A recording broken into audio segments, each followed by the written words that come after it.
got some motherfucking design on right now.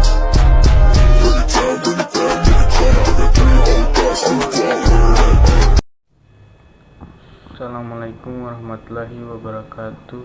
Perkenalkan, saya Riko Abdullah dengan NIM P3A123008, Prodi D3 Teknik Sipil. Akan mempresentasikan tugas wawasan kemaritiman, ekonomi maritim. Dosen pengampu Agustan STMSI, Kaprodi Muhandi Adityawan. Pertama yaitu apa itu maritim. Dalam Kamus Besar Bahasa Indonesia, arti maritim adalah kebenaran dengan laut, antar hubungan dengan pelayaran dan perdagangan di laut, berbagai aktivitas kehidupan dengan laut, terutama dalam kegiatan penangkapan ikan di laut, pemanfaatan sumber daya bawah laut, industri maritim, transportasi laut, pemasaran hasil laut, perdagangan antar pulau, dan sebagainya. Indonesia juga termasuk maritim, negara maritim. Yang kedua, ekonomi maritim Indonesia. Pengertian ekonomi maritim adalah usaha dan aktivitas dengan memproduksi atau menghasilkan, memanfaatkan dan menyebarkan potensi sumber daya alam kelautan guna memenuhi kebutuhan hidup. Kejaksaan maritim Indonesia. 1. Indonesia memiliki wilayah luas 5,8 juta km persegi, wilayah teritorial sebesar 3,2 juta km persegi, wilayah zona ekonomi eksklusif Indonesia atau ZEE 2,7 juta km persegi.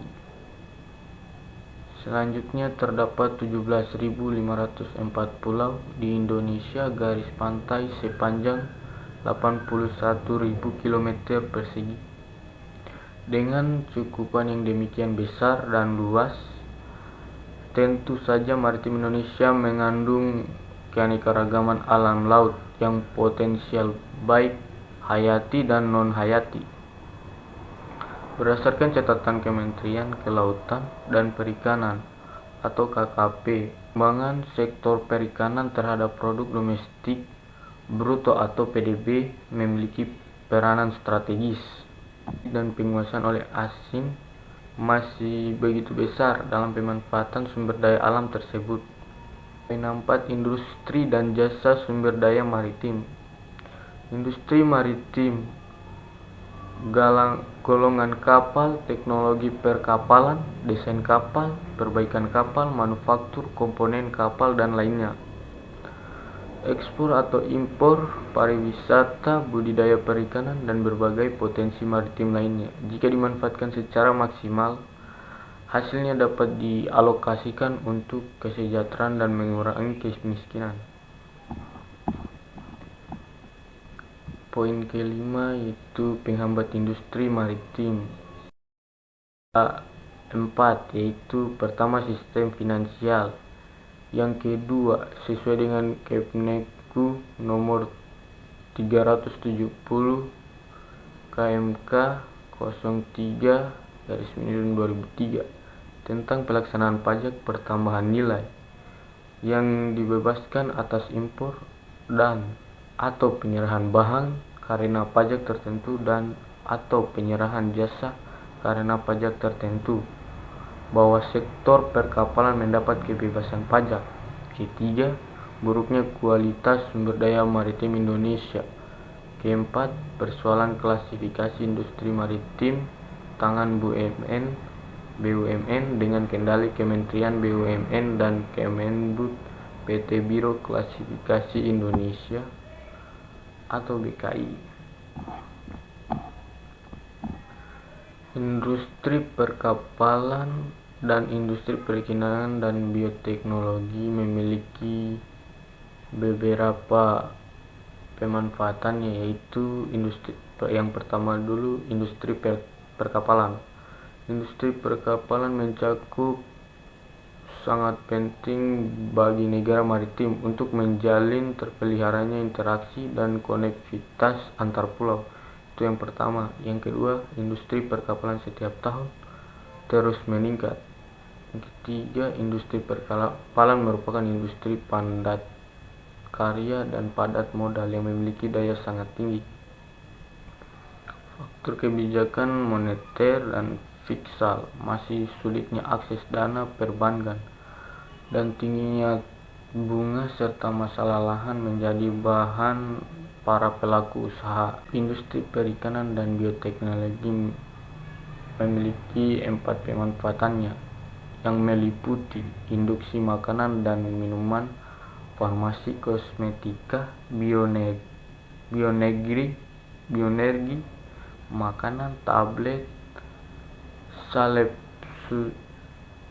substansi, pasta gigi, cat, tekstil perekat, karet, film pelembab, sampo, lotion, dan produk waterloo. 2. Industri perikanan dan bioteknologi diperkirakan memiliki nilai ekonomi sebesar 82 miliar dolar Amerika Serikat per tahun. Yang ketiga, menurut investasi divisi bioteknologi kelautan PKS PLIBPB, terdapat 35.000 biodata laut, sehingga Indonesia mempunyai potensi pendapatan miliaran dolar per tahun dari produk-produk bioteknologinya. Keempat, lemahnya aplikasi bioteknologi maritim serta jarangnya pengusaha yang terjun ke sektor tersebut. Diperkirakan Indonesia kehilangan sekitar 1 miliar dolar Amerika Serikat per tahun. Yang ke poin 6 yaitu transportasi laut. Sejarah transportasi laut menunjukkan bahwa bangsa Indonesia telah memanfaatkan kapal-kapal sebagai sarana penting dalam transportasi laut, seperti yang bergambar pada relief Candi Borobudur dalam bentuk perahu bercadik yang telah mampu berlayar sampai ke Pulau Madagaskar atau Afrika. Juga perbuatan perahu pinisi yang dilakukan oleh bangsa Makassar di Sulawesi Selatan. Bangsa Indonesia mendapat julukan sebagai bangsa pelaut. Jenis-jenis kapal laut yaitu kapal tanker, kapal roro, kapal pesiar, kapal feri, kapal kargo, bulk carrier, kapal tongkang, kapal hopper, tongkang, kapal angkat berat, kapal floating provision. Transportasi laut memiliki 3 peran. Pertama, peran transportasi laut. 2. Transportasi laut. 3. Pembangunan dan pengoperasian pelabuhan serta industri dan jasa terkait. Fungsi pelabuhan diantaranya interface, 2. mata rantai, 3. industri entity. Pembangunan dan pengoperasian. 1. Persyaratan administratif, persyaratan teknis, batal DLKP atau DLKR, kajian lingkungan hidup, sumber daya manusia.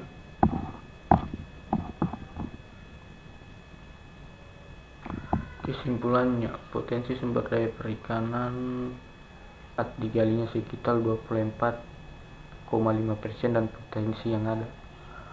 Produksi perikanan yang diperoleh Indonesia hampir sama dengan negara-negara yang luas lautnya jauh lebih kecil dari Indonesia.